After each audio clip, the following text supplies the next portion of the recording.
Salut, j'espère que tu vas bien et que tout se passe bien en ce temps de confinement. Dans cette vidéo, je vais te montrer les prérequis qu'il faut avoir pour faire les pompes freestyle.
Alors depuis quelques temps, durant la semaine dernière, j'ai partagé quelques vidéos de pompe parce que voilà, j'ai décidé de mettre mon corps à l'épreuve en ce temps de confinement, d'apprendre le poids de corps, enfin de réapprendre le poids de corps, de réapprendre à utiliser mon corps.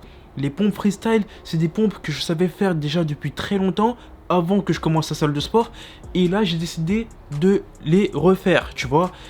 Et c'est des pompes que tu récupères très vite parce que en fait c'est des mouvements que une fois que tu les as déjà acquis dans ta vie, les reproduire, ça sera pas compliqué. Il faudra juste quelques jours de réadaptation, mais après c'est bon, tu peux refaire ce que tu faisais avant et essayer de t'améliorer encore plus. En partageant les vidéos, j'ai vu que ça a plu à pas mal de personnes et certaines personnes m'ont demandé les prérequis, comment faire pour arriver à ce niveau-là, comment faire pour faire des pompes claquées, comment faire pour faire les pompes freestyle.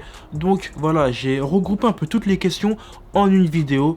En une partie 1 de vidéo de pompes freestyle, on va parler des bases et des prérequis qu'il faut faire pour arriver à faire tout ce que je fais. Premier exercice, première base à avoir, c'est les pompes. Les pompes standards. Il faut que tu fasses des pompes en descendant bien bas. Limite, si tu peux, si tes pecs qui touchent le sol, c'est bien, tu vois. Tu fais des pompes bien contrôlées, tu descends bien, tes pecs qui touchent le sol, tu remontes. Tu fais le mouvement ralenti, tu fais le mouvement rapide, comme tu veux, mais il faut que le mouvement soit propre. Et quand tu commences, prends ton temps. Fais le mouvement doucement, contrôle bien le mouvement. Il faut que tu arrives à en faire au moins 10 pompes normales. Si tu n'arrives pas à faire les pompes, tu peux faire des pompes à genoux. Les pompes à genoux, c'est un mouvement qui va t'aider à avoir la base des pompes. Au moins, tu vas savoir comment bien te baisser et comment bien te lever. Et c'est aussi un mouvement qui va te donner de la force nécessaire pour réussir à faire les pompes et tout ce qui suit derrière. Donc c'est très important, si tu as du mal à faire des pompes, si tu en fais juste 3 ou 4, voilà, fais des pompes à genoux. Je sais que beaucoup de femmes commencent par faire des pompes à genoux avant de faire des pompes, mais c'est utile aussi pour les hommes. C'est pour les femmes et pour les hommes, c'est pour tout le monde. Donc les pompes à genoux, c'est à faire si tu as du mal à faire tes pompes. Ou alors tu peux faire ton maximum de pompes, si c'est 2, si c'est 3, tu fais 3 pompes, et après tu te mets à genoux, et tu fais des pompes à genoux jusqu'à quand tu n'en peux plus. Avec un entraînement comme ça va te permettre de acquérir la force nécessaire pour réussir à passer tes premières 10 pompes. Une fois que tu sais faire les pompes, là voilà, là on commence dans le dur, là on commence l'entraînement. Une des bases à avoir pour les pompes freestyle sont les pompes avec impulsion. Alors là, dans l'impulsion, c'est juste tes mains qui vont décoller du sol, tu vois. Tu fais ta pompe et c'est comme si tu sautais, tes pieds ne bougent pas. C'est juste tes mains, tu décolles tes mains du sol. En faisant ça, tu vas habituer ton corps à avoir de l'impulsion, tu vois, à être en hauteur, en lévitation. Donc, comme ça, tu pourras réussir à faire tes premières pompes claquées. Mais avant de faire ça, tu dois te mettre en confiance, essayer de monter le plus haut possible avec de l'impulsion. Juste, tu décolles du sol et t'atterris et tu recommences. C'est un très bon exercice qui va te mettre en confiance. Deuxième base à avoir, une fois que tu as acquis celle-là, tu fais la même chose, sauf que c'est tout ton corps qui saute. Tu vois, c'est la même impulsion, tes pieds ils décollent et tes jambes aussi.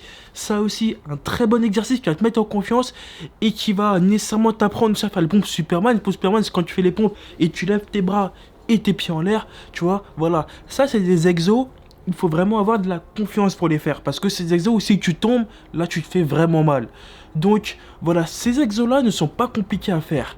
Tous les exos, pompes Superman, les pompes claquées, c'est pas dangereux. C'est juste une histoire de confiance. C'est comme un salto arrière. Un salto arrière, c'est pas compliqué à faire. C'est juste une fois que tu as la confiance en toi nécessaire, tu as réussi à le faire. Bah ces pompes-là, c'est pareil. Il faut que tu acquéris de la confiance en toi. C'est très important. Et une fois que tu as acquis suffisamment de confiance en toi et tu sais faire des pompes avec une bonne impulsion, là tu peux tenter à faire les pompes claquées. Les pompes claquées, c'est une base. Pour bien les faire, si tu veux, fais comme moi. Tu descends bien bas, tu donnes l'impulsion, tu claques et tu redescends bien bas. C'est pas la peine de faire le mouvement rapidement. Parce que plein de personnes qui font les pompes claquées, ils les font rapidement. Non, prends ton temps, fais des mouvements propres pour avoir une bonne confiance en toi et pour que quand tu commences à faire tes freestyles, là, tu seras serein. Moi, quand je fais un freestyle, si tu veux, je sais que je vais pas tomber. Je sais que, voilà, mon corps est assez résistant, que c'est un mouvement que j'ai bossé. Et je sais que ça va être suffisamment joli. Parce que si t'as pas confiance en toi, tu vas pas faire de pompe et tu vas juste claquer. Et ça peut arriver en plein freestyle. C'est ce qui m'est déjà arrivé au début. Avant, je faisais mes freestyles de pompe. Et j'ai tellement pas habitué à faire des pompes claquées que je faisais directement, je me mettais en position de pompe, je me descendais pas, mais je claquais directement. Donc ça faisait hyper moche en vidéo. Donc apprends à faire ce mouvement, c'est très important. Donc voilà pour les premières bases à avoir, c'est très important avant de faire tout ça. Essaye de faire une partie numéro 2 et essayer de te présenter si tu veux un enchaînement facile et simple à faire si ça t'intéresse pour la prochaine vidéo. Pour l'instant, je te laisse ici. Moi, je vais faire ma séance de sport au garage tranquillement. Et je te dis, porte-toi bien et à la prochaine pour la suite.